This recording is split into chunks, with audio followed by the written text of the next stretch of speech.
USA reached out to me, said make a theme song for my show. Said alright, just give me all the details, man. And my homie says he don't know. Well, if you're gonna pay me big bucks, cause I might should have something to say. He said, you know what I bring, I'm the customizing king, nothing else matters anyway. So is he gonna have guests? I don't know. Is he gonna go live? I don't know. What time will it be? What will you see? I'm pretty much in the dark, but I can guarantee he'll be customizing action figures, getting paint all on his fingers. It's art by Akerman. It's art by Akerman. Tips and tricks and conversation, sharing his gift with every nation. It's art by Akerman. Art by Akerman. You best get ready, cause now it's time for Art by Akerman. Welcome back, folks, for another How'd They Do That. This is the segment where I talk to some amazing artists in our community about how they do their art. So it could be customizing, painting, dios, posing, photography. And today we are truly blessed to have the photographer for Four Horsemen Studios, as well as many of your other favorite toy lines. He puts out an amazing calendar each year that now apparently has new months, from what I hear, just so he can include more pictures. I think worldwide people agreed to add some more months to the calendar just to get more of his pictures in the calendar. And it is the one and only Trevor Williams, 1/6 shooter. Trevor, how you doing, sir? Movember is my favorite, actually. Yeah, gotcha. Yeah. It's good. I'm It's good. A lot of holidays. I'm adding some holidays there as well. Yeah, so it's nice. Yeah, I like Smarch, but Smarch is good. Smarch is good. Yeah, but there's not a lot going on in Smarch. Yeah, that's true. That's true. It's kind of a working month, you know what I mean. Well, hi, Curtis. Hello. I'm very glad to have you on. I know it's been a very busy year for you. You had early on in the year, you had the photo book, the first 10 years that you were, going back and getting a bunch of stuff from some of the older figures. And then obviously we had the Dragon campaign and then a new wave that was just released. So seems like it's been kind of running and gunning for you. So I'm glad we were able to find some time to sit down and chat. Yeah, absolutely. It's been crunchy for sure. Last year was crazy. And we kind of, even just going through the book last minute, I was looking at some things and I'm like, we gotta change. I gotta change that. I gotta fix that up a little bit. So, but that's all done in the past. And the Dragon was a challenge, but I'm pretty happy with those pictures and stuff. So, yeah, there's a lot of last minute stuff to do sometimes for those guys. It's tight. It's a tight. Yeah. It's a tight business. It's not just them either. Like I told them. Yeah, well, that's what I was going to say. You got, there's a new Kickstarter that's out there right now that's going. Oh, yeah. Was it Legends of Ramayan? Is that right? Am I saying that right? Yep. Sumidas. So you've had the pictures for those. You work with the Frazetta girls on some of their stuff. You seems like you're busy all the time. So it's become pretty much. I mean, I would like it to become just like full time. Like it is pretty much my full time job at this point. But I still retain a couple of my design clients just for I can squeeze that stuff in and get it done. But it's not. No offense to them, it's just not fun. It's like medical. It's not advertising and website updates and things like that. It's not it's not making it's not taking ogres and making them battle skeletons. You know what I mean? So it's there you go. Yeah. I normally on these I put together a slideshow and try to pick out some stuff that maybe people haven't seen or even some stuff that just really strikes me as awesome that maybe I had overlooked or just not seen over the years. And I know from talking to you, we were going to talk a lot about like how you get a certain shot. And so you had suggested maybe get some with the behind the scenes stuff. So I've tried some of those were like videos. So I tried to like get a snapshots. There's a couple that are like a little bit blurry, but I think you can kind of talk us through it. So, yeah. But first we will pull up the slideshow and look at the thumbnail. Wow, you picked the most flattering shot of me. That's excellent. Thank you. I had to get one that like I felt fit like for me and you, Yeah, that's my what do they call that? My resting, what are they people are calling it? My I don't know. I just think of that not kid, resting bitch face. the It's what just is it, like the sandbox kid that does that, like, you know, that Yeah. meme where we have, yeah. But I found this photo in the middle here with the Brontes kind of reaching through that I thought was really neat. So I thought that would be a good one to start with. So so let's just get right into it. Now, this is one of the ones that it was a video, so the behind the scenes was a little bit blurry, but I thought it was cool just to kind of see it from the side view, that you had like him like reaching through here, and you can kind of see, you know, it's just a singular wall. Yep. And then the way you've got, you know, different stuff set up in here. So yeah, talk us through, you know, like doing a photo like this. Yeah, this was really early on, and this was one of the ones that kind of blew up on Instagram too. And this is kind of early on in my. Let's see, was this early? This is pretty early in my Mythic Legion, maybe a year. It was like 2018, 2019, something like that. So it was a couple years into Mythic Legions, but yeah, this is a boss fight studio. What are they called? What's the little guy? The little figures that they have? The boss fight studio Mythic. No idea. Anyway, it's a 1/18 scale figure. Okay. Not a Mythic Legions figure in the foreground, but I just thought the scale worked really well with the troll. It just like made him look like a giant. You know what I mean? Yeah, proportionately. Someday we'll get in the line. This is a dio I made. I made those columns and everything too. Back when I had actual time to do things, it was fun.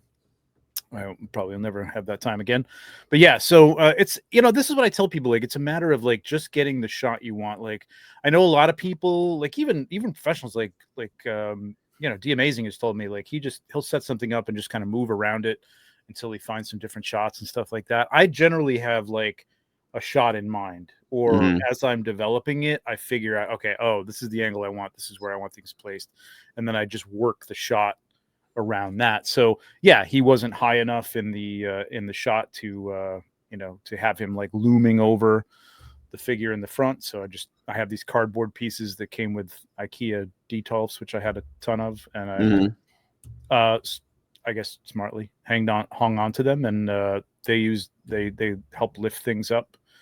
Yeah, and then that's you know, fog at this time I had like a huge like fog machine from like a Halloween store. Yeah. And, yeah. Didn't you say it like left like moisture or something on the figures or something? You switched. It was. Aren't you using like a smoke ninja now or something? Yeah, it was too much, because so I even like rigged up like a hose onto it, because I mean, if I've known people who've used it and they say, how do you use this thing? Because it just, you know, it's meant to be put on a floor and like pour fog onto your floor for a Halloween party or something, or out in your front It's not yard. delicate. It is not delicate controlled. at all. Yeah. So I narrowed it to a small hose, but even then it was awkward to get it in. I was always knocking things over. So yeah, I do have the Smoke Ninja now, which is this little device here, which is fantastic. Really, like, to me, it's like a miracle, because having to deal with that thing for years was torture. But yeah, and then that's it. It's just a matter of lighting, and you know, I have an overhead softbox that usually acts as my daylight light. Yeah, very cool. Yeah. Here's the next one that I got. I thought this one was really cool. How you've got like that moon in the background, and just like coming upwards from down low on this, and some bodies thrown about. Yeah. Yeah, down low is one of the first things that I want to tell somebody to do. I see a lot of, you know, I do a show on Tuesdays, Maz's Toy Box, Toy Photography Talk, and people will submit their stuff for, you know, it's for critique. You know, it's a good thing to do. Like, I did it in art school, and it's not fun because people will, you know, tell you the truth, you know, and that's the only way you're going to learn, though. But I will tell a lot of people right off the bat, like, get a little low on your figures. It's going to make your figure look more dramatic, more heroic, larger than life. You can shoot down, you can shoot eye level. It all depends on the shot. But if you're starting out and you really want to start to get something that starts to look kind of cool and good, you know, go with the simple stuff first, and shoot upwards at your figure. So yeah, this is all those rules. This is again like a little thing that I built, those same pillars. If you look throughout my work, you'll see the other thing I would tell people is don't shoot your whole, if you got a diorama, don't shoot the whole diorama. Don't feel like you have to get back and shoot your figures this big in the middle of like a brick wall that takes over the entire thing. Use a little portion of that because you're going to want to use that over and over again, and you don't want to just give the whole game away.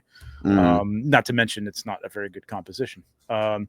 So yeah, you'll see these pillars and these steps throughout. I still use these things all the time. The moon. I know I've heard you and Nate has also told me kind of that shoot down low, kind of the upward perspective and stuff. Right. One of the things that I've struggled with is that I don't have dio pieces that are high enough for me to shoot low, like because it like will cut off, like a crack box or something, and unless I have them like backed up right against the wall, you see whatever's above the dio piece, right? So it's striking a balance between getting so low that you need to have like that roof piece if you're in a building or something like that. I mean, I do use a TV screen. It's rather large. I'm getting a bigger one, but I think it's 60 inches or 55 inches or something like that. As a backdrop, this is just a black backdrop. You can see it in the behind the scenes. It's simply a black, photography backdrop. You could use any kind of cloth or whatever. Oh, that's cool. And so there really is no background but that moon, which is like an LED moon that you can I hung from a wire. It's cool looking. There. I think I've seen it in a couple other photos too.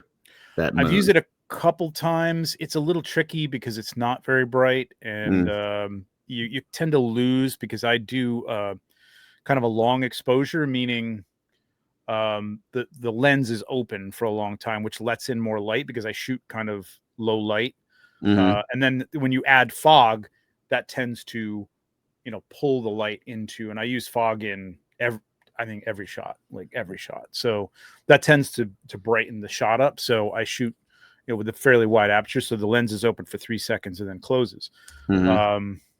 So this tends to all the little detail in the moon tends to disappear because it's just it's pulling the light, from it, and all the little details on it just kind of tend to just turn into, bright light. So, but it worked here. It worked here pretty well. I must have had a faster shutter speed for this one, but I love these figures. These are really cool. I gotta break these out again.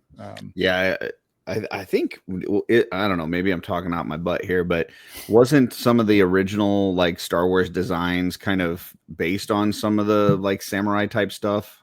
Yeah, Kurosawa films. George Lucas is a big Kurosawa fan, so he took a lot of inspiration from Japanese samurai films for sure. And I'm sure Ralph McQuarrie took some inspiration, or he put that on him to give it sort of that look, especially like Vader and the stormtroopers and things like that. So this is just kind of amping that up. I've really thought these designs are cool. I don't have enough room in my collection to have these, but I have admired them. Yeah. So. Yeah, they're addicting. They're really cool. So I thought this one was really cool. To me, this shot looks like it's straight out of a film. And obviously when you start getting into, the Hot Toys, the 1/6 scale stuff, you get a lot more of the realistic, whether it's soft goods, facial sculpts, things like that. So that definitely plays a part in here, but also just the setup and the lighting and everything. So yeah, tell us a little bit about this one. You're going way back on these things. Try. So this is I'm looking at all the equipment that I was using at the time and how rudimentary it was. But hey, this goes to show you, you can do some good shot. You don't have to have top of the line equipment to get a decent shot. You know what I mean? You can use some cheaper lights and be. Is that like a plastic film on that for color? Yeah, that's a gel. So I used to have a whole bunch of gels, and I had lights that were I don't know if these were just white lights. These might have just been white lights. And I used the gels for everything. So they came in a rainbow of colors, so you could put a little blue on there. Now you've got RGB, you can adjust the color to whatever, shade you want it to be. But at the time, that's what I used for everything. So this was, so the 1/6 stuff, which is what the name comes from, obviously, 1/6 shooter, was kind of my main collection at first. And this is a custom indie. Still has a beautiful figure. But 1/6 in terms of setting up a dio, they're huge. You know what I mean? So, and there's not a lot of people making dios for them. So these are actual rocks from that were out in my backyard when we bought our house. Oh, wow. That were left over, and they're, I mean, each like 25 pounds or something like that. So Wow. Okay. I made this kind of Stonehenge door out of them. Risked the the integrity of the figure by putting them underneath it. Yeah, all of a sudden he gets crushed by a 30-pound rock. God did I nudged the table and the whole thing came down, it would have been the end of it. So Oh boy. yeah, backlighting. I mean, so backlighting is another like shooting upwards. Backlighting is the next thing I tell people to do. I see a lot of people just shining a bright light on the front, even if it's up here. Not wrong, but you really want to have some backlighting, either a rim light, which is just some light that kind of hits and defines the figure from the back or the side. But I find the best thing to do is to backlight your figures and then bounce light in the front with a bounce card, like something like this, which is something you can fold in half. So you can use this in different ways. You can use it like this. You can use it like this, and it stands up because it's you fold it in half. There's ones with gold side. This is silver to give you more of a cool reflective light. And then there's black, which will give you reflective light, but it will obviously kill the light a little bit to just give it just a little bit of reflection.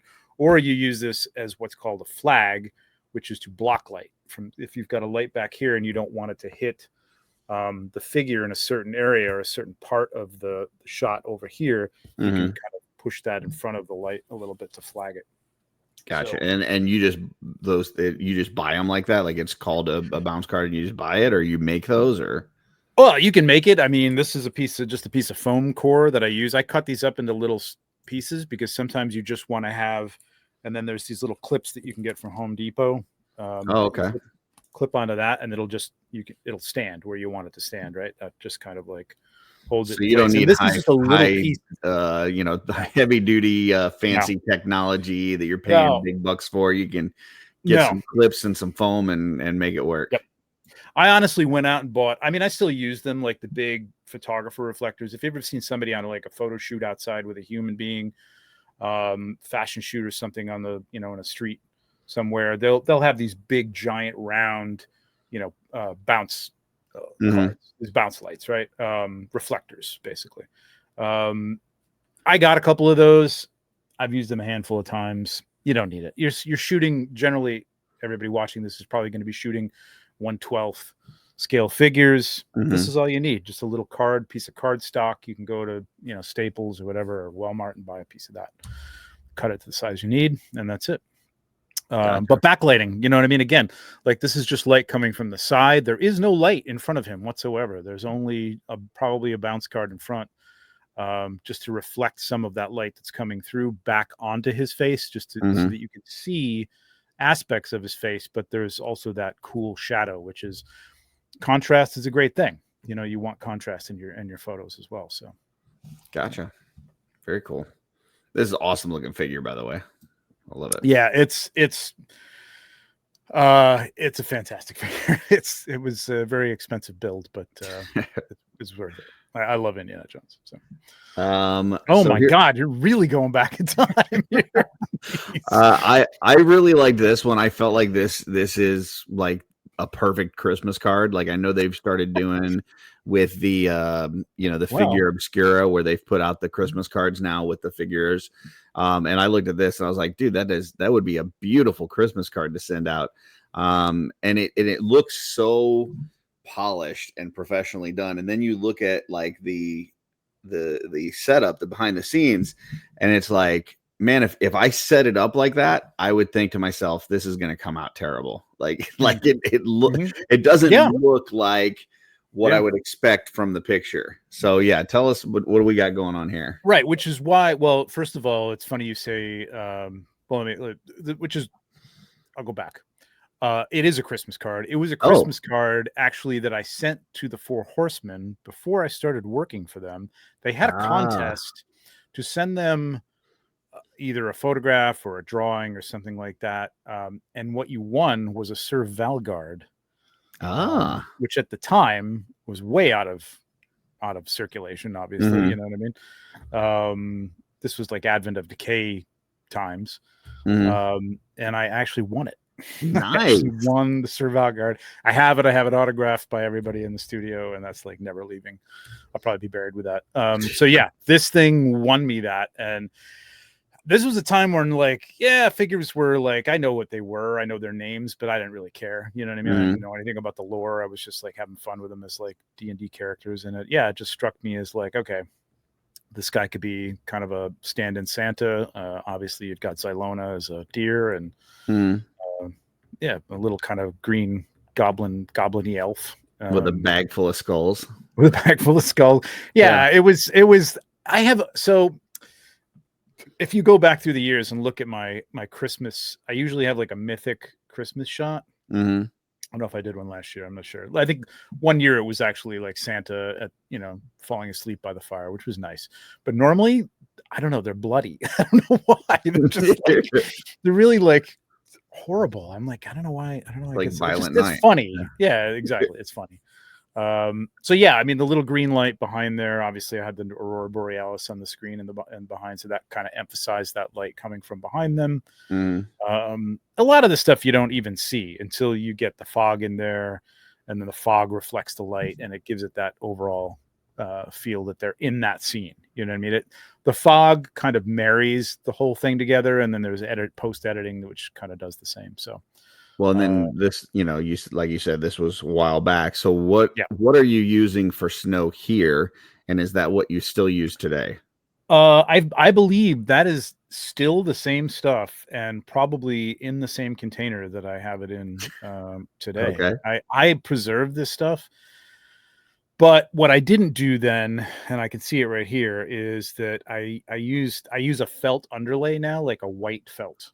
Okay. So if I want snow, I'll put it over the top of rocks or pieces of foam or something like that, lay that over us, because in the background, it's out of focus. You can't tell, you know what I mean, that it's not granular snow. In the foreground, I'll cover it, whatever I need, with the snow, which is like a vase filler. It's like sand, but it's white sand, basically. Okay. Like really pure white sand. That helps keep having cleaning up all this snow. This was an insane amount of snow to clean up. I mean, it must have taken me 2 hours to clean all this up. So you learn little tricks. Now, what about you're talking about like the LED monitor and stuff in the background. Like I've tried that before and it looked terrible. I got like massive reflections on the screen. So how do you avoid that? How do you make it look realistic in a background and not, like it looks like a screen? Yeah. Just like any background, you want to kind of keep your figure as far as away from it as you can. And you don't want to, if you light from the front, you're going to get reflections on the TV, obviously. So again, backlighting is your friend. Reflecting on the front is why you have smaller pieces of like the white card like this, because occasionally if you put something like this, you may, depending on the angle you're at, you may see a reflection on the screen as well. So you do have to kind of adjust it to kind of keep it off. But not having lights reflect on the background, I use something I didn't bring over here is called, I think it's called Cinefoil. Oh, I think I've seen you use that at Intern. Yeah. Like that. So it's flat black. Yeah. Yep. It's tin foil, but it's flat black. It's a little stronger than tin foil too. It's a little heftier. But you can wrap your lights with it, and just that acts as a flag, which I mentioned earlier. To keep the light from you can point the light where you want it, and just tape the cinefoil to the back of the light that's facing the screen, because I get it all the time. I was just shooting something right now, and one of the lights that was way up in the back, there was a little lip of it that was, I could see the light. Even though I was, down here and it wasn't pointing at that, it was reflecting on the screen. So I had to put a little piece of cinefoil on it, and that killed the reflection. So there's a lot of trial and error. There's no one like, all seeing answer, or, all knowing answer. But flagging your lights with tape, cinefoil, black black paper. They're You don't using need like anything the little strips of the white foam to bounce light, and using the foil or the one of those like black cards like you were showing to block the light, and just make sure that you have it where it looks right. Yeah, I've even taken like a little piece of cinefoil, and you can cut it to the size you want. It's just a big roll, and like say taped it to the back of this, and then just wrapped it around, the front, you just want to get this a little bit of this light hitting a certain figure within the shot, but you don't want it hitting like another figure that you want in shadow, or you don't want it, maybe reflecting on the screen, whatever it is. Gotcha. It's minuscule stuff like that. Like I know like not everybody has time for that kind of stuff, but that's how you do those things. You know what I mean? And that's what takes time, when you're doing a shot to get it the way you want it to be. So very nice. Yeah. All right. So this one was one I thought was cool because, we talked about like shooting from underneath, and obviously this is the opposite. You're shooting from kind of above, and, you've typically got this character Wolverine that's seen as, this really smaller character going up against Hulk. And so the way this is shot, it looks like he's leaping up to, pound him in the face. And, even adding some like, blood details and stuff, which I don't see in a lot of your work other than maybe, I guess, your Christmas ones. But, and then I see some kind of, you've got like a light that's underneath of it, as well as one that's in the background, but it's like going a weird direction that I wasn't expecting. So yeah. Can you kind of tell us what we got going on here? Yeah, blood cells. That's another tip for you, because apparently people like blood. I learned that early on. I did a Predator shot that had blood in it, and it absolutely blew up. And I was getting 50 likes on a shot, and that went up to like 700 or something like that. So, but it's not something I want to do all the time. I'll use it when it's necessary, but I'm just not going to do blood shots. This obviously helped a little bit, and I had these. I actually made the little blood.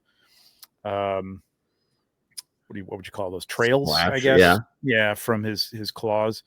I think it was hot glue or something like that. Anyway. Oh, okay. Like hot glue and like food coloring or something? Hot glue, and I think it was like a translucent. Well, you'd know this. It's a paint that's kind of like a it's probably like the Tamiya clear red. Yeah. Yes, exactly it. Gotcha. Exactly that. Yep.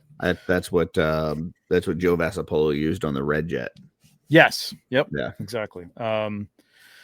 So they work pretty well. So the angle for this, obviously I've got some stands there and stuff that you don't see. I mean, I'm at the point where I will Photoshop that stuff out. At this point, I think I was really into ACBA and trying to do the whole hidden stand thing, but I don't have time for all that now. Yeah. I mean, you can see that like the Wolverine is being held like kind of right by the knee, and then on the shot it kind of cuts that part out. Yeah, so I think it goes up his back as well. I think it goes a little further around there. Gotcha.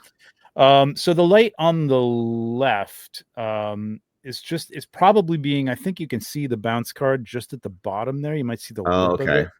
So you're aiming the light towards the bounce card so that you can then shoot it back towards the figure. Okay. So that softens the shot, the light, right? Like you can have a soft box that is a large light that has like a semi-translucent, film on the front of it, and the light is back here, and it disperses the light and diffuses the light. Or just take a light, bounce it off a white card that's a few inches or a foot away. That's going to give you a nice soft light bouncing back on your figures, and isn't going to be that harsh light. Again, with plastic, you've got shininess and stuff like that, so that helps kind of take that down a little bit. There's probably an overhead light here too that you don't see off camera, and the underlighting was just to get a little bit more of Wolverine. This must have been a pretty fast shutter speed on this one, because that's a pretty bright light, but I may have diffused that as well, with a couple of pieces of tracing paper or something within the Lume Cube. So very cool.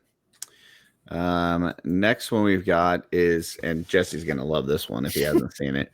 Kind of this outdoorsy shot, which I would have thought you actually did this outdoors. It looks fantastic. And then once again, shot down from kind of underneath, going upward.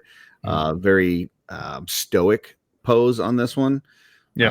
With that light coming in from kind of the back right of it. So Yeah, talk a little bit about this one, and like first the how you get a natural looking setup inside, and then any kind of other tips with this. Yeah, Thistlethorn was I love Thistlethorn too. Like he's actually sitting right here. But yeah, when I first got him, I'm like, oh, I love this guy, and I love forest scenes and things like that. So these this is kind of a great source for, I wouldn't say cheap because they're not always cheap, but for easy diorama pieces is your fish department. Yep, like a pet store, aquarium area. Aquarium department was Yeah. the word I'm looking for aquarium decorations, which is what these are. These limbs and these trees and things like that are all aquarium pieces. And then I think the leaves are the same thing, and I just hung them from an arm or something like that I had laying around just to hang into the shot. Again, it's creating the scene for the shot. You know what I mean? Again, you said earlier when I looked at this, it doesn't look like anything with the snow scene. And yeah, if you look at this, you're like, it's like that little, like where the camera's going to see. Yeah, exactly. So get your shot framed up. And then at least what I do is then work around it. If you want a wider range of being able to like, I want to like try and shoot over here or move over there, well, you're going to have to move some things around like as you do that, because it's just not going to all work out unless you've got trees with leaves on them and things like that. So working with what you have, I would say set up the shot and then put things in place, like even to the point where the leaves are just kind of sitting around him, so they kind of frame him a little bit, his face. You can control that kind of stuff. As far as the light goes, I think I probably have, I don't know if I had a softbox at this point. I probably did, but you can see in the background where the light comes from in the image. So if you're going to use an image as your background, match the light to the image. I've seen a lot of people, like they'll have a sunset where the sun is setting behind the figure, but they're lit from the front. Where is that light coming from? They should be lit from where the sunset, bounce the light back onto them, because atmospherically there will be light in front, but the main source of light is going to be behind that character. Right. So put a bright light back there. So I think what I have here is probably a softbox that's lighting from that top left corner. And then the other light, the loom cube there, is just to kind of give it like filtered light coming through the trees and hitting him from the front. So that's the part that I loved really, was where it looks like he's in a very densely wooden area where there's just some of that light making it through the tree branches and stuff and getting to him. And it also gives him this very camouflaged look as well. Like if he was, stalking somebody or whatever, like it would be very easy to miss him in that area. Yeah. So. Yeah, the shot's a little dark, but it's cool though. Yeah. All right. So you're going so far back. All right. Okay. Well, I thought this one, once again, shooting from underneath, and you've got like this like group of characters down there that it looks like maybe they're cheering him on or whatever. But like you look at the background shot and it's like I would expect them to be I guess much further away. Like they're pretty close to him, but I guess because of the angle, because of the way that you've got it set up and the way you're shooting, it looks like he's much higher than what he really is. So. Yeah, it's angle, it's depth of field. So this might have been, there's the depth of field is your f-stop basically for the most part. I have no idea what you just meant. Okay, so f-stop it's depth of field. It's like how you're focusing on your figure, on your main figure, and you can step down your f-stop so that you've ever seen a shot of a person with lights behind them or something, and it's all just what's called bokeh. It's just all blurred out. There's just big blobs of like color and light and stuff. That's a very shallow depth of field. That's probably like a, who knows, like F4 or something like that. It doesn't matter the numbers. Forget the numbers. It's just it's a shallow depth of field. So you're just getting the person in focus, and then the rest of it behind it drops off dramatically. Gotcha. Focus as well as the foreground. So anything in the foreground, if there was anything in front of them, which there is here with these guys, the more they're blurred out, I guess the more they look. The shadow helps too, because it doesn't. give it away makes it how to where far your away eyes, they are from him. You know yeah, what I your mean? eyes don't go to them, right? Your eyes go directly Yeah. to the character that's supposed to be the center of attention. Right. And there's nothing to give away here, how far away they are from him. So you can get away with, I have some shots, more recently, there was a Luke Skywalker snowspeeder shot, which is, using multiple scales. Mhm. And it's, you can get away with kind of using, if there's nothing to give it away, like how far away something is from the next thing, then these guys can look like a mass of people. And there's only like, what was it, like 6 or 7 of them there, and a couple of them are just holding up spears just to have the Yeah, but it spear looks in like there. a whole, like, army Right. of goblins. Yeah. Right. Yep. Yeah, I've seen that with the Star Wars where people will use like a hot toy with some Black Series with some vintage, collection. Right. And then based on the way you've got it set up and the way you're doing the shot, it looks like it's all the same scale, right? Right. 'Cause it's Yep. like, yeah. Yep. That's It just tricks your brain to see it differently. So Yep. Multi-scale shots, really cool. awesome. This one I thought was really neat. I always thought this team, I didn't read much about this team, but I always thought it was just kind of an interesting one. I love snow shots. I like, any of the kind of snow stuff that's going on, I think is cool. But then you've also got like, that, the LCD the monitor that you got in the background, I think is like a perfect background for this group as well, because it looks like that light is actually coming, from the one character here on the far left. So tell me a little bit about this one. I love Alpha Flight. I read Alpha Flight, for a long time. It was, I just thought it was really cool. It was well written by John Byrne, and drawn by John Byrne. I will admit that I don't love this shot.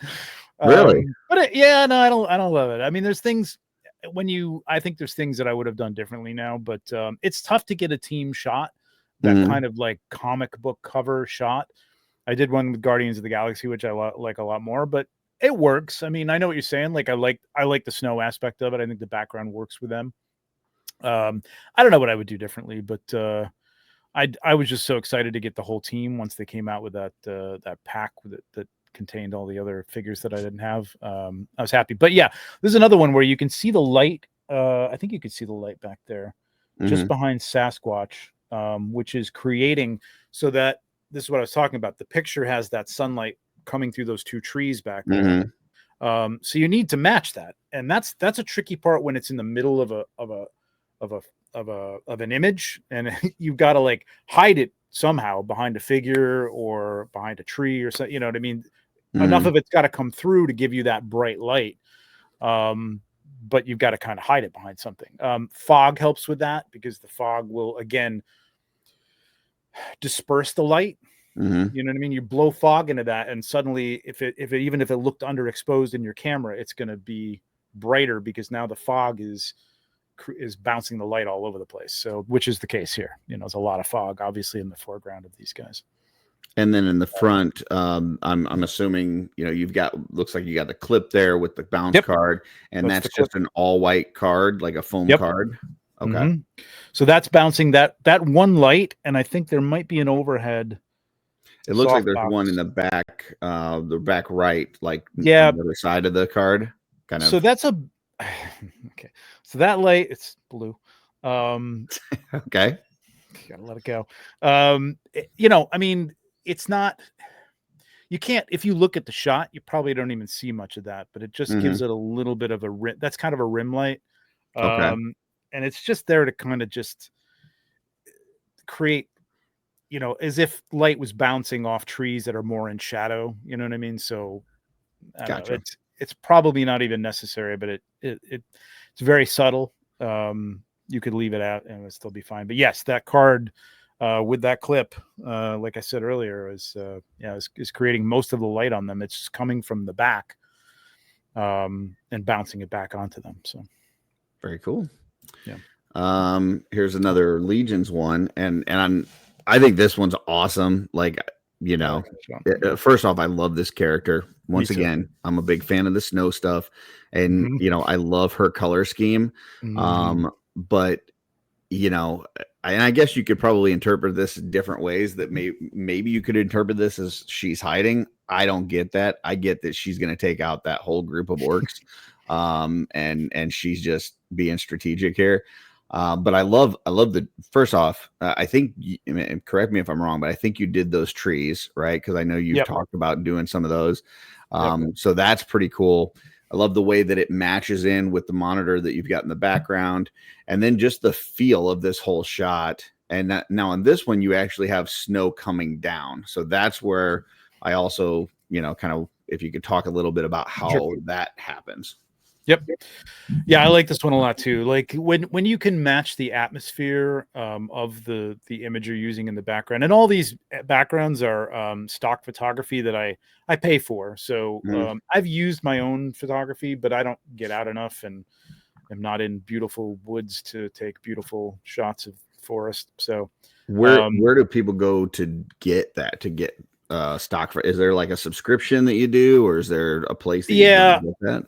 I use Shutterstock, so I use it for work and graphic design. And, as long as it's not being, you can use it commercially to a certain degree, but it's also like, it's hardly there. Like, so the images that I use, I try to keep, if you look at every shot that I've had of a background in like that, I try to keep the background to maybe 25% tops of the shot, and you can see here, like, and it's usually the amount that you can see of the background is very small. It's very, very small.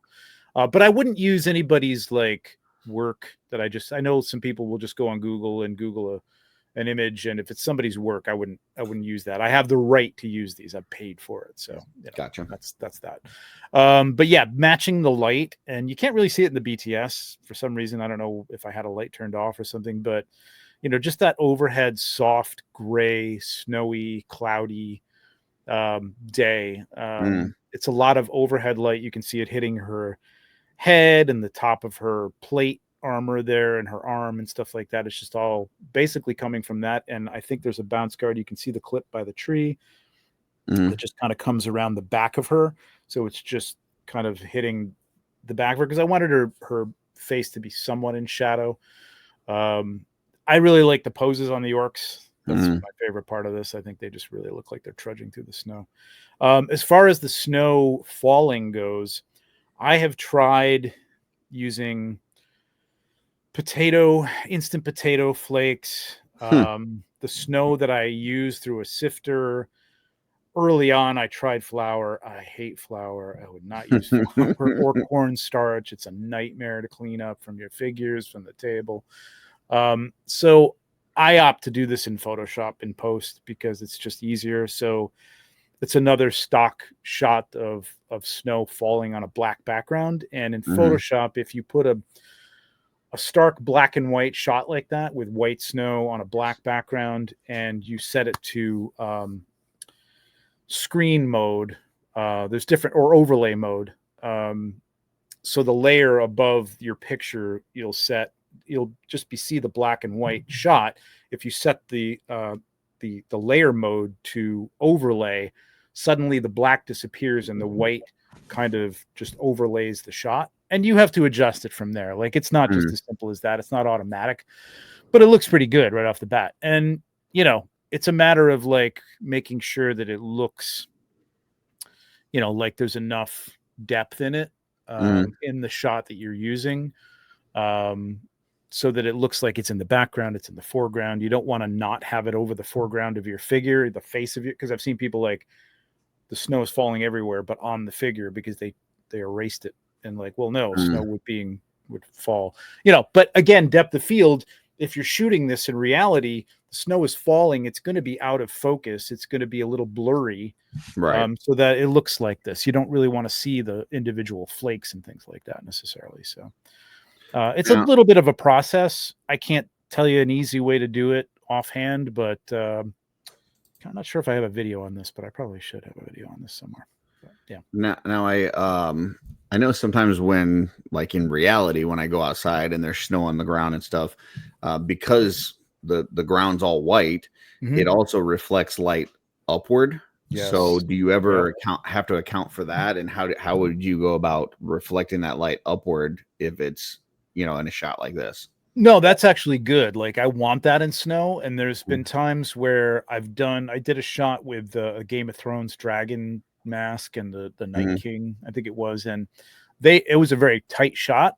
And foolishly, I didn't set it up so that the Night King was sitting on a white card, like something, you know, like this, just have him standing on this, because this represents the snow underneath him, which you want. Like if there is snow on the ground, yeah, it's going to reflect light up to underneath the figure, which is a nice thing. If you've seen people taking portraits, if you look behind the scenes, a lot of time they'll have like a card down here reflecting on the underside of the model's face. Gotcha. Because it creates a nice kind of glow. So that's a good thing. And when you've got snow in the shot like there is here, it's automatic. You know what I mean? I don't have to worry snow about will it. reflect, so you don't actually have to use like a card or anything. The snow does it itself. Right. But if you're doing a close-up of something, like if you wanted to look like somebody, if there was a snowy background, but you're only doing like a chest-high shot, I would definitely put either a card, you know, just below their face off camera to reflect some light up, or have them stand on a white card, because if they're in the snow, light will be reflecting up underneath them. So yeah, that just gives you that. Everything in here, like it kind of worked, you know, it kind of came together, and it gave you that feeling like they were in the same scene here. And when you look at it again behind the scenes, it hardly looks like it's going to be anything. So yeah, I mean, it looks awesome is what it looks. All right, this is one that you might be surprised that I picked this for reasons. Wow, that didn't even hit me. Okay, yeah. Yep. But I really thought this was awesome. I love the snake here. I don't know where that came from, but it looks fantastic. I honestly didn't know what this figure, or I still don't know what this figure or you know, the horse and stuff. I have no idea what this toy line is. I love the use of the background. And see, when I look at the behind the scenes, I look at like what you've got going on in the background, and I'm like, there's no way that's big enough to get the shot. Like that, it's not wide enough, right? Yeah. And then you look at the photo and you're like, it's perfect. So, you know, like I guess you don't need as much room to frame as what you might think you need. Is I guess the lesson there. But yeah, tell us a little bit about what it is that we're looking at here. First of all, like what lines are represented, and then how'd this come together? So the snake is something, it's like one of those craft store finds, you know, it's like you know, what was one of those super detailed. Yeah, it's pretty good. It was a pretty good one. I may have gotten it from Amazon, I don't remember. But it was big, and it like this was well with, you know, it's like a giant. So it wasn't something I bought specifically for this, but I had it laying around. The Death Dealer is a very early, it's from TB League. The head is a little small. It's a decent looking figure. It's fine, but it was the first one out of everything that's come out since that was out. So the horse is actually I think that's the Headless Horseman horse from McFarlane. Oh, okay. Which is a decent horse, and it fit the size of this figure pretty well. I mean, the thing with like, so this is a Frazetta homage, right? So the shot is pretty much like this. I think I have it in here. You probably don't have it here, but no, I wasn't gonna include that. It's nice. It's pretty close to this. I mean, it's an homage. I tried to reproduce this as well as I could, but it's not a perfect reproduction. The horse is in the same position. The snake is generally doing the same thing. It's a little bit of a larger snake, but Frazetta exaggerated things. It was fantasy. Sometimes a person looked a little huge on a horse, or a horse was doing some crazy pose. So it's kind of tough to sometimes reproduce these things. The background, yeah. I mean, again, goes back to just setting up the shot for the shot. You know what I mean? This is the orientation I wanted. I wanted a portrait shot up and down, and you can see on the screen, it's just enough to cover that background. The thing I did try here was using, it's what's the term? It's not cotton. It's the bunting or whatever that you get at like craft stores. What do you call gosh, like filler? Yeah, Yeah, exactly. Yeah. So like, yeah, you'd fill a pillow with or whatever. Yeah. And a lot of people in Nothing. ACBA will use that for snow, Mhm. or smoke. And I usually use the fog machine, but I wanted it to kind of build up a little bit. So there is fog layered over the top of this. It just like it sat there so that sometimes you can't control the fog where it goes. You know what I mean? Mhm. So if you have a little buildup for it to kind of sit up a little bit, it worked pretty well. Just standing on a rock that I, again, brought from outside, another couple of rocks on the side to create that sort of trench. And the background was something I actually created in Photoshop. I just took I don't know, I took some image and blurred it and manipulated it because Frazetta would, you know, his backgrounds are very kind of innocuous. They're just kind of like, you know, more painterly and a little Mhm. less detailed. There's skies and clouds and things like that. So yeah. I'll be honest, when I pulled this up and I'm, you know, kind of doing this deep dive, it did not look like a photo to me. It still doesn't look like a photo to me. It looks like an oil painting. Like Thanks. I can't, and I don't know if that's, yeah, I mean, obviously credit to you for the photo, but also credit to the, you know, whoever did these toys, because like I'm not seeing things that tell me this is an action figure. Mhm. You Mhm. know, it just looks awesome. So Yeah. I mean, lighting is key here again. Contrast. I mentioned it earlier. You know, a lot of times, and even lately, like this isn't a product shot. So for a product shot, this would be cool, but you can't really see a lot of detail in the figure. You know what I mean? mhm, So like, I don't think my client would be, I don't know, maybe the Rosetta girls would be happy with this because it looks like the painting, right? But mhm, you know, so I tend to overlight a little bit with the product shots, whereas this is like I really wanted that contrast and that painterly look and the shadows and just the little bits of light hitting the horse's face and a little bit mhm. of rim light hitting his arm and the helmet. That's all, you know, in the style of Frazetta. Um, and yeah, I had horses. It's a pretty good looking horse. It's just very undersized and starting to fall apart because it's like made of rubber. Gotcha. But yeah. This next one, once again, I have Oh, yeah. no frame of reference. I have no idea what these toys are. I just look at this and it's got a very kind of, I don't know, cyberpunk, apocalyptic like feel to it. I love the like busted up wall, and just, you know, I don't know, whoever this you know, gala is in the front, that figure looks fantastic. I think Yeah. it's awesome. Like this, to me, this tells me you're doing a good job at what you do, because it makes me want to buy that toy without even knowing what this world is or who that is. So That's why I got the job, Curtis. so yeah, tell us a little bit about this. So these are figures. These are custom figures from a guy named Dorgmal Snow. He's over in England. I don't know exactly where in England, but he makes these. It's a very much an apocalyptic. He does a lot of women, and he did the guys in the background were like a Kickstarter, I think, at the time. They were kind of like the heavies or whatever. They're really cool, and their eyes actually light up like that with the red in them. She's fantastic. I've got like 3 or 4 of his. I mean, again, they're a little pricey, but they're beautiful.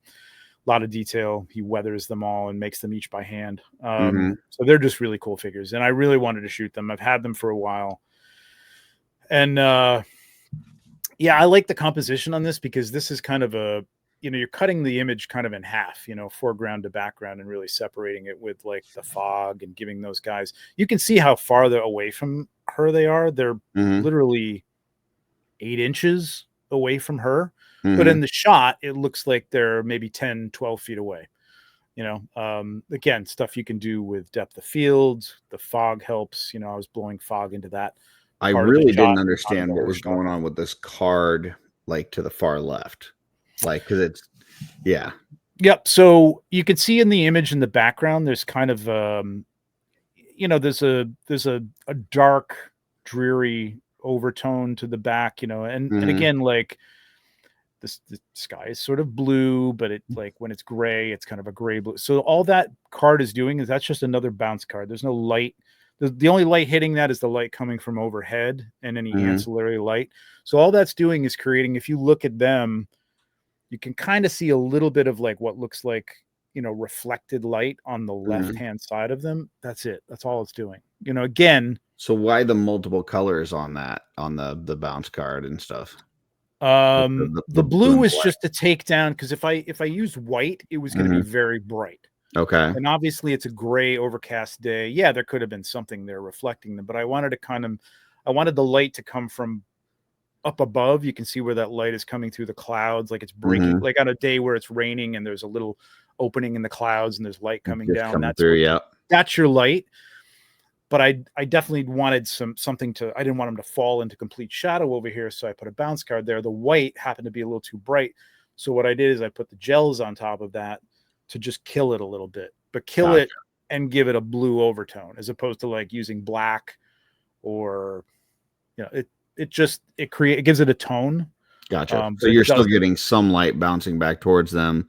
Yeah. But it's gotcha. It's toned down and it's given like a color. If I wanted it to feel like it was like there was like a fire happening or an explosion over there, I probably would have used the light, or B, used like an orange tone and had light reflecting off of it. And that would have given them like a light orangey glow, as if there's some distant flame or something like that. So that's could you have achieved that same thing with that like little strip of white foam down there instead of like the full one that you're covering part of it?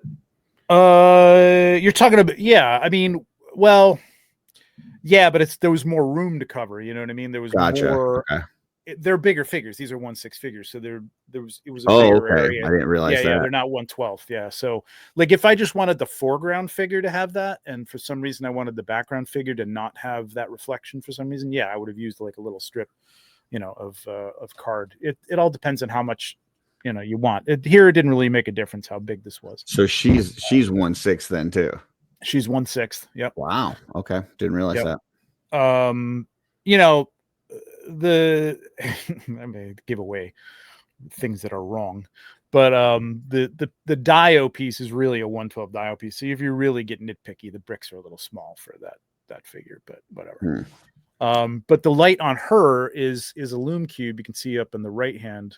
Oh yeah. That's bouncing off another white card, which is probably like a smaller strip, because I just wanted it to. So that gives it the look of like a distant alley light, or light bleeding through like some sort of cloud back there or something like that. It's all very. These are called wow, what are they called? I forgot the term. It's kind of a situational light. Motivated light is what I'm looking for. Motivated light is the term that they use in movies a lot, but I will tell people, like, if you want to have a light coming, like if your character is supposed to be in the woods at night, okay, and you've got a bright light coming over, what is creating that light?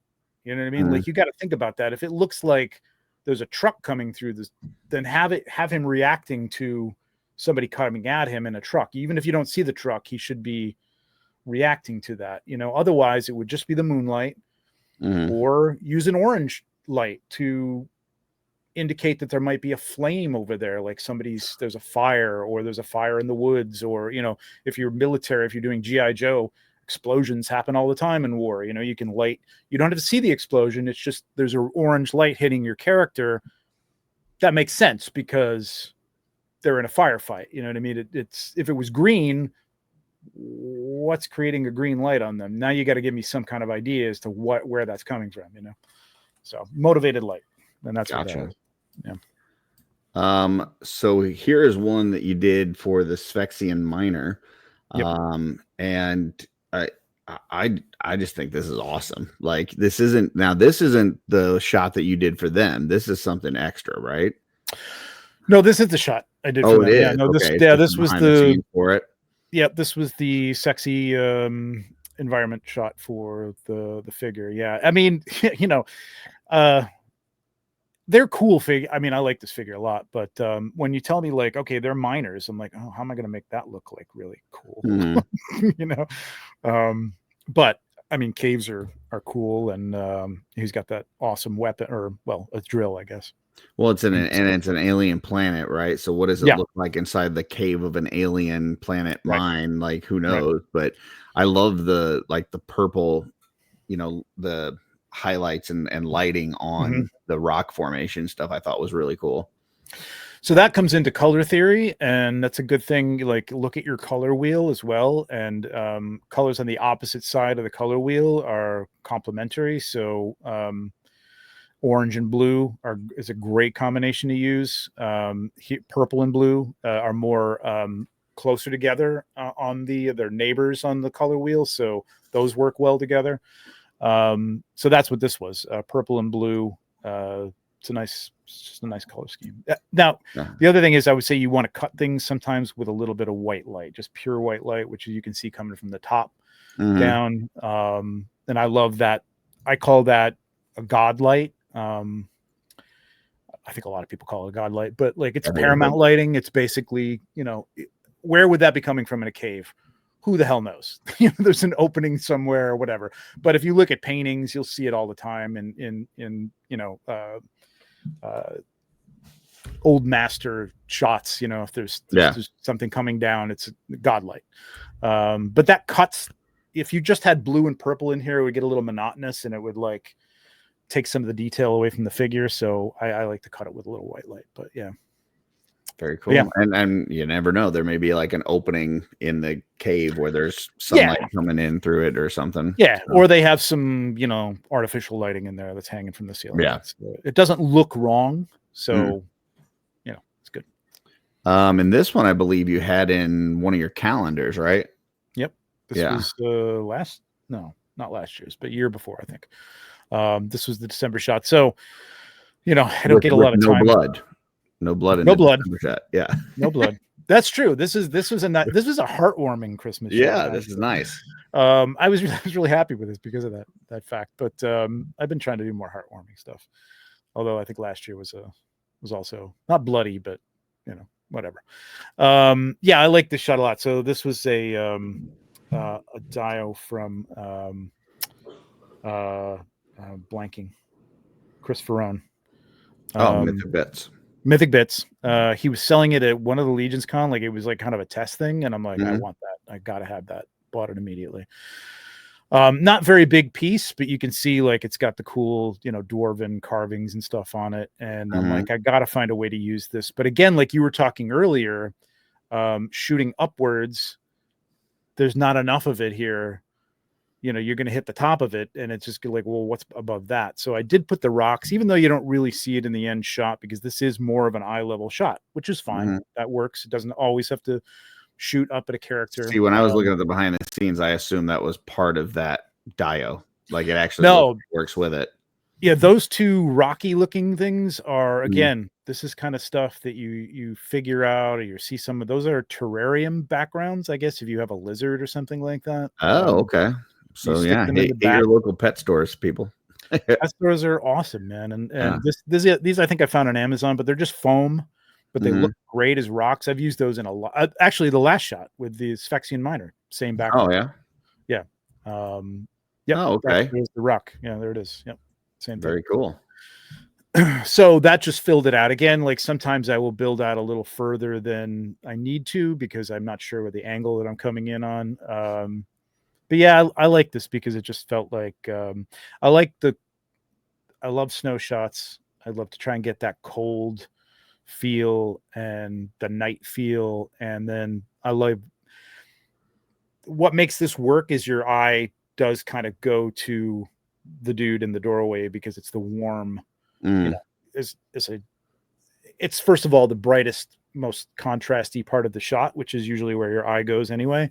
And he just feels like inviting. He's helping them in, and it's inviting, right? Like you're just kind of looking at emotionally. You're like, oh, look at this guy's like inviting these people in. They're old friends and whatever. Which was and we should make mention because I don't want my electricity getting turned off. That there is Carver Customs lighting here. Yes, we must thank the maker of light, Brian Lynn, for his lamps. Yeah, which come in. I mean, constantly handy. Like there's 4 of them in here, and they they create enough light, and you can always offset that with a little bit of extra light behind it or whatever, but they're so good. I mean, my shots would not be as cool without. So okay, question for you, because the thing that I've struggled with these is there's usually like this big long cord and a switch and all this and that. Like how, like obviously I see the one from the lady that's holding the torch. It's like wrapped behind her, and you don't see it in the shot. Yep. But on like the other ones, and like the one that he's holding in the doorway and stuff, like how are you typically? Are you just photoshopping that out, or are you finding ways to kind of hide that on the figure, or how does that work? Sometimes I will have to Photoshop them out. He worked out really well. I think it's just hidden in I might have like tacked it to the back of his back or something like that, because the wire comes out of like midway on the torch. So what he holds in his hand, I think the wire comes out just above his hand. So it's hidden behind his arm. And I think it goes behind his back, or maybe it goes behind that door or something. I don't know.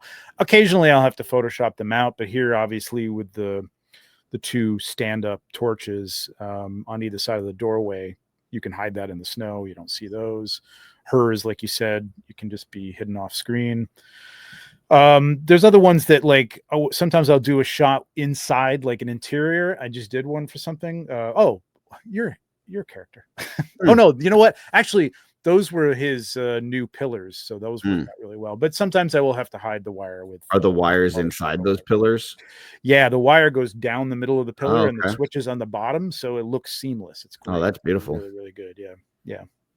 Awesome. So, yeah. What about like, so for a shot like this, you already said you're kind of setting it up, and you're maybe adjusting some things and until you get that shot that you want, and I know within Photoshop you're maybe taking several images and kind of doing some stuff merging together, but do you have to worry about like these things dying as you're taking these shots? Like how does the battery, does that last pretty long on these things? Or Carver Custom Light never dies.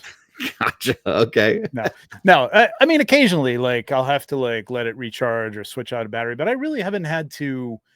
I mean, I'm pretty diligent about like if I'm going to be any more than a few minutes, like reposing a figure or going to get something else or adding some snow or something, I'm turning all those off. Gotcha. It's a pain, and adjusting things and then turning them back on and then turning them back on. Yeah. Gotcha. I'll let them go if I think I can do something quickly, but yeah. Because a lot of times you're trying to keep everything pretty much in the same spot as you're taking photos and adjusting lighting and stuff, right? That way, if you do have to merge some things together, everything's in the same pose. Yeah, so that's a good point. So my variable, like if you're taking a shot like this and you're not using any kind of variable, like if you were trying to do like rain, practically with water, which I've done, again, it's difficult. Without a fast shutter speed, and I shoot very low light, so a fast shutter speed is not going to let as much light in. It's going to be very dark. So to let more light in, I have a longer shutter speed, which again the lens is open for like 3 seconds or so, and what that does is let that fog dissipate. Like if you shoot fog into a scene and you have like a 32nd of a second shutter speed, right? Like 1/32, it goes really quick. And you're going to see like the little tendrils of smoke that, that are kind of like coming from I want it to dissipate and become more like a fog. Gotcha. So you let it kind of swirl around. And as the lens is open, the smoke is kind of swirling around. And then when you see the shot, it just kind of looks like it does here, like a fog. So that's my variable. And I'll take like maybe 50, 100 shots, right? And then I'll go into Photoshop, pick out the ones that I want, narrow it down to maybe a dozen, but there's something I like about the fog over on this side that's hitting the tree, and then there's something on the other side that I like with it swirling around his feet or something like that, and then I'll bring parts of those into the final shot. So, but if you're moving, 15, if you're moving stuff, then you're screwed. You know what I mean? Yeah. Gotcha. I mean, you can make up for like, okay, I hit the torch and it's off. Well, I'm just going to use the part from that one shot over here, and I won't be able to layer it. You know what I mean? But I've done it where I thought everything was fine, but maybe I must have nudged a figure. And then when I'm trying to paint in another layer, you can see where the figure is just off by just a hair, and you can see the line where it doesn't line up. So yeah, you don't want to touch the table. I wanted to make mention here too that like you've got this one like the bark of the tree, and there's no tree, right? Like if you look at the behind the scenes, there's no branches, there's no leaves, there's no nothing, but you're only getting that little sliver in the shot, and that's all that it matters, right? So yeah, the one on the right or the one on the left? The one on the right. Okay. Like you see the like in the behind the scenes, you see like the next to him. It's just a pole, right? It's just like a bark, but there's no leaves or whatever. So like if I'm sitting there setting up that shot, I look at that and I'm going like, this isn't going to work. Like it doesn't have any branches. It doesn't have any leaves, this and that, but you're only getting that little sliver within the shot next to her. So once again, that I think that's something that I've not really grasped is that framing aspect and kind of making my brain ignore all the stuff outside of that frame. Right? Yeah, I know a lot of people, I think when they start out, they feel like they have to have, again, a lot of people will pull back in a scene and like, well, I've got to have a tree that has like branches and leaves and stuff like that because I can see it. Well, get in there, get in a little closer, tighten up your shot, move the tree a little closer so that you'd only see that. But if you look at some of my shots with trees, you'll see leaves, but the leaves are kind of coming from the top or the side. They're not attached to the tree. You see the tree, you're creating the illusion of there's a trunk going up and then there's leaves, a canopy of leaves coming down, but you don't see them attached to the tree. It's a good point because I didn't even realize this because I'm talking about that one on the right side. The one on the left. The one on the left, it's just like two branches with like, but on the shot, it looks like a full tree. It looks like like a Christmas tree, right? Like but then I look over here, it's like you got like two little clips holding branches. I was pretty happy with that because finding a good fir tree is like really impossible. I have a couple of good ones, but even up close, they look like they're out of scale. That is amazing. So those are two little trees that I found at Target. Target had these little trees on little circular blocks. I took them off the circular blocks, and I have these clips that actually, these little alligator clips that are on a flexible thing that I use these 3-2-1 or 1-2-3 blocks. They're like mechanics blocks. They're super heavy, but they're metal. And the little alligator clip just comes off of there. And now I clip two of the branches, those trees onto it, and they look like branches up close. Like when we were doing the how they do that tree is there. When we were doing how they do that with Nate, he said that you got him hooked on those blocks and the like magnetic clips. Yeah. And so we had it on that video. So I'll make sure I attach it on this one as well.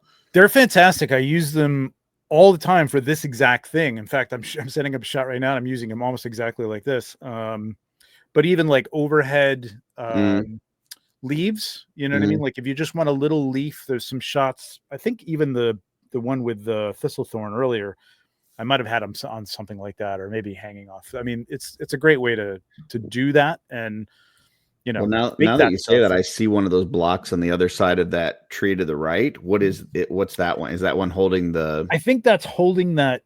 There's a tree. Oh, okay. That's another fir tree that just has like a little stem at the end. It's not like a real. It's something that I picked up at.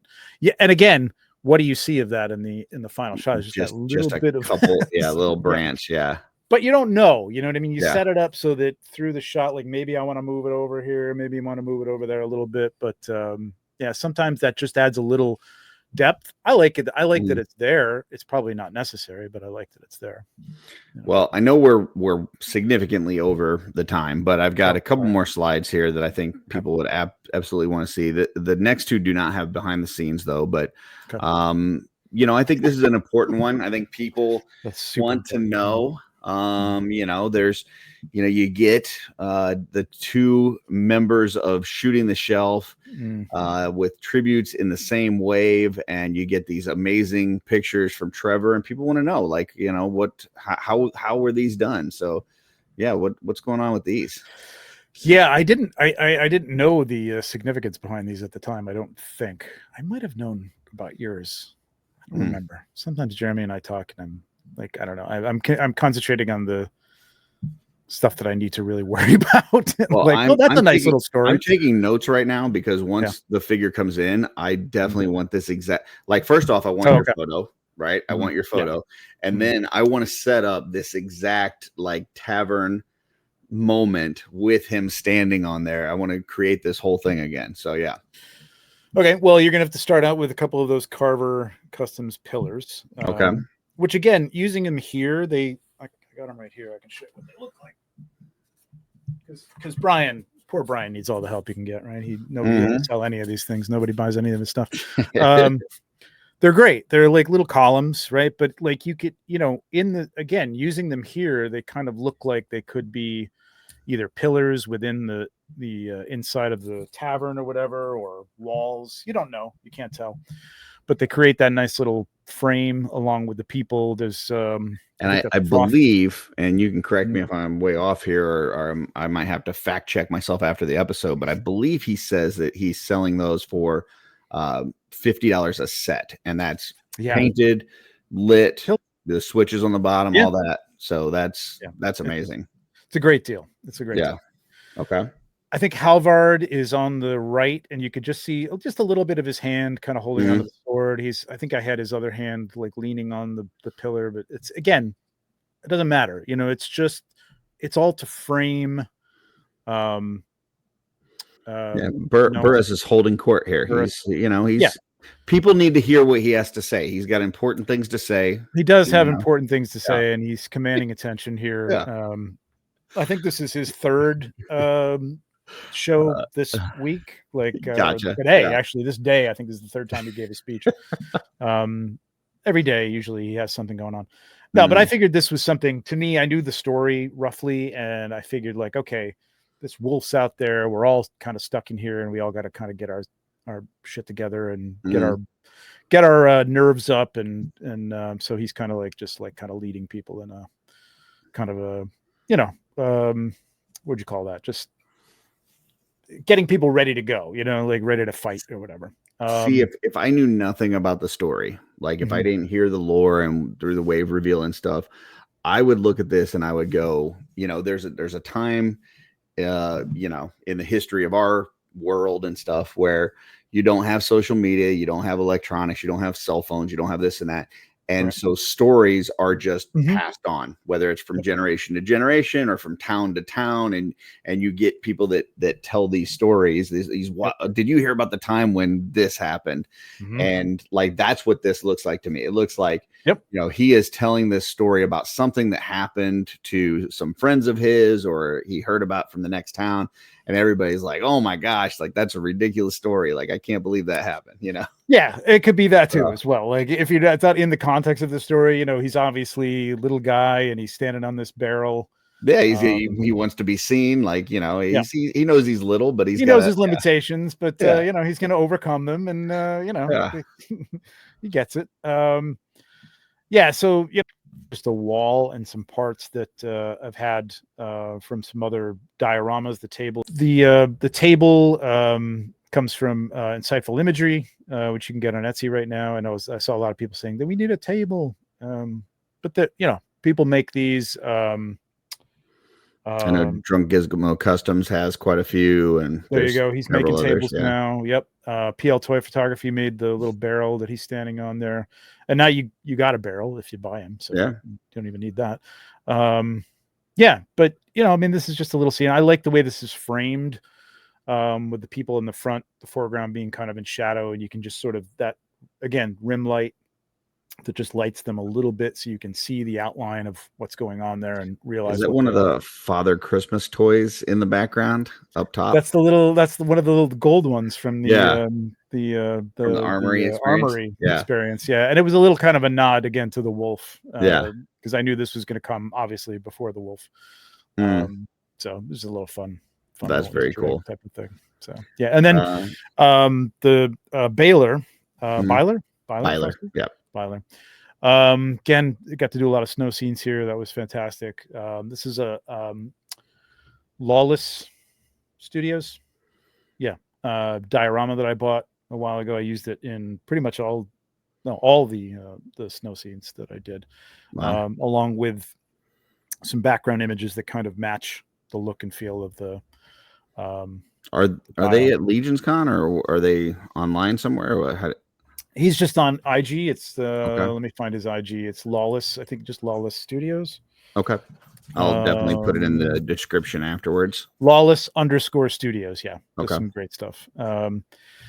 So yeah, it's this again. This is a big diorama, but focusing in on one small part of it, you can use it, and everybody's not going to recognize it as the same thing over and over again. It was a great little ledge there for him to sit on. It was kind of the perfect height for him to sit on. I had to take his tail off, kind of just have it sitting behind him so that it looked like it was wrapped around him. But again, those are the tricks you can do if you're doing this for photography wise. Again,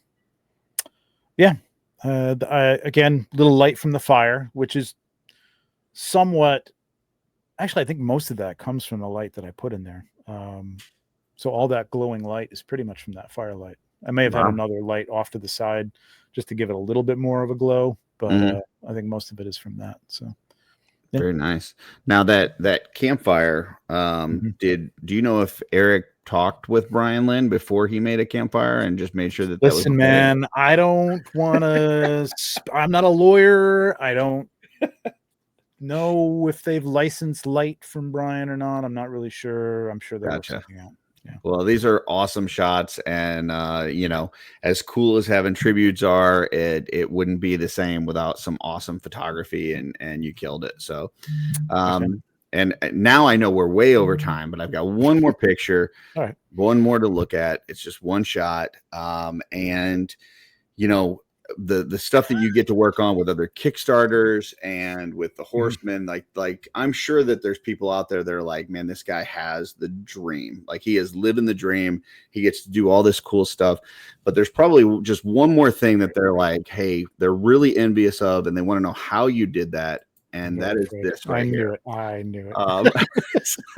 So can you explain kind of what's going on, what leads up to this, and how this works? And look at the backlighting here. That's pretty nice too. That is nice. I probably would have photoshopped out Mal because he's a little blurry. But, he is a little blurry. Shot. Maybe made it more of a portrait shot, but he's not paying attention as much. But John is loving it. I like John's reaction. John is loving what's going on. This is one of the spontaneous things that it's tough to capture, but there you go. We captured it. There you go. Yeah. I mean, 2 years in a row. We'll see. Can we go 3 for 3, folks? Oh, it's a tradition now. I mean, it has to happen. I mean, I'm shaving now on the sides just for Thank you very much. Yeah. That was a little bit of a shock, but literally like a little bit of a electrical shock. Yeah. Well, Trevor, thank you for all that you do. Your pictures are phenomenal. I love when you get extra time to do just your own stuff, because it's cool to see like what stuff you come up with. Maybe I don't know, maybe you get like a space, like a cosmic swig or something. I don't know. So just like something really, really out there. Let me tell you what I have. I'm not going to tell you what I have in mind for that. It's going to be awesome. And I'm hoping that I literally was on the verge of doing it recently, but I was given something and I have to get that done. So, I think, if it could by Legion's Con, it will be done by Legion's Con so that Eric Miller's kid can finally get their toy. I think would be awesome. It will be done. I'm sure Eric's kids are not hurting for toys. That's probably true. Yeah. Especially now. Any other, quick tips or tricks for anybody that's just getting into it? Obviously a lot of us we don't have super expensive cameras and the overhead lights and all this and that. So if somebody's doing this with their phone and they're just trying to get a pretty good shot, maybe they're just starting out, any kind of last minute tips that you would have for them? Even with a phone, I would say get a tripod. I know, it's different strokes, different folks. D Amazing again came to intern for a day, and as I was going through my stuff, he doesn't use a tripod. He just kind of we actually just talked to him last week. His cool. His is dropping the week before yours, and cool. So he was talking about kind of how he does things, and he said, I don't edit, I don't remove. Nope. Stands. I don't keep stuff in the same spot. And so, it's pretty interesting getting you and him back to back so that people are seeing both sides. it's a style, and it Mhm. works, and it's cool. And like in a way, I kind of envy it, but I mean, it's just your style. So he shoots at a very fast shutter speed, so he can Mhm. move around and just hand hold, and you're not going to get blur. Like I can't shoot and hold the camera still for 2 to 3 seconds without looking Mhm. like crap. So I need a tripod. I suggest, just for setting up, even just getting your shot in place and then being able to go back and move a little thing here or there and Mhm. getting it, I suggest a tripod. If you're looking to get a camera, buy a used body. You know what I mean? No, I Check don't the know what you mean. That doesn't make okay. sense. I don't know what a used So body is. there's a body and lenses, right? So you get the Okay. body of the camera, and then the lenses are generally separate. Okay. I wouldn't even bother with like one of these. You can get them, like sometimes you'll buy them in kit form, like you'll get a kit lens from Mhm. Amazon or whatever, and it comes with kind of a variable length lens, which is okay. But I would say get a 40 or 50 millimeter fixed lens, Mhm. and get a decent body that's, again, you can get it used, and get a good lens. Like get the glass in photographer parlance is like the thing that you really want to spend some money on. Okay. So if you get a $200 body and you get a $250, $300 piece lens, or $150 lens that's a good lens, then that's the way to go with that. And then you don't need much lighting. You can get some cheaper lights. You can find them on sale. The new Weir lights that I use, these little RGB things, are great, Mhm. and they're maybe, $30 a piece, something like that. But you can find them cheaper, and you can find cheaper alternatives, and use bounce cards. Bounce that light, and you'll have a nice soft light, and you'll be surprised at how it looks when you start doing stuff like that, for sure.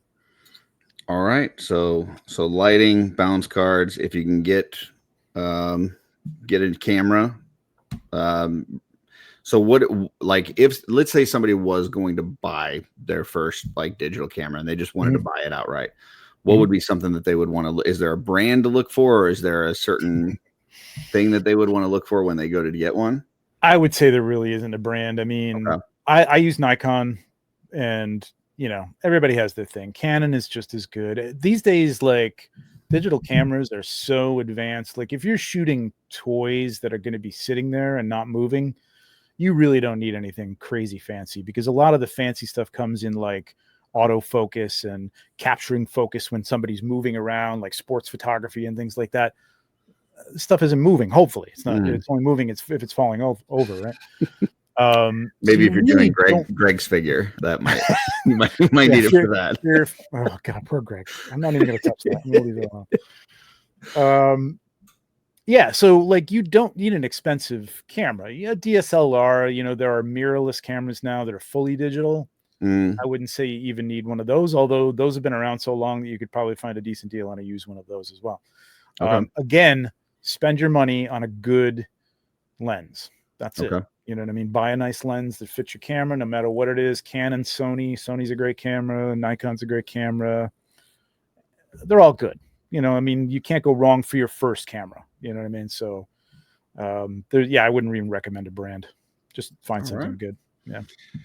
Sounds good. I appreciate it. Well, I'm going to put you backstage. If you've got Okay. to run, I understand because I've kept you way long. If not, hang out and I'll be with you in just a minute. All right. Thanks, Thank man. you, sir. Appreciate Trevor jumping on. That is his Instagram there, at 16_shooter on Instagram. You can go to 16shooter on YouTube as well to see the many shows that he does. He does Legion's Lounge every other week. Occasionally they do this, photo bomb best of the month. He does some other things, 16pack, a lot of different stuff. And you can see him on other people's channels too, because, he's on YouTube almost as much as me. Not quite as much, but close. But some good tips there. So, focus on the lighting, focus on what you're framing, like what exactly you're going to see in camera. If you're going to spend money, like you said, make sure you're focusing on the lens part of it. Use those bounce cards. You saw in a lot of his behind the scenes, it's just those little clamps and, like a piece of card, like the bounce card and stuff. So, that is not expensive stuff. It's just a matter of making sure you get that lighting and look right that you're going for. So hopefully that helped. If you're able to use any of this stuff to, help you in a shot, tag Trevor, tag myself, because we'd love to see what you come up with. And until next time, folks, keep creating.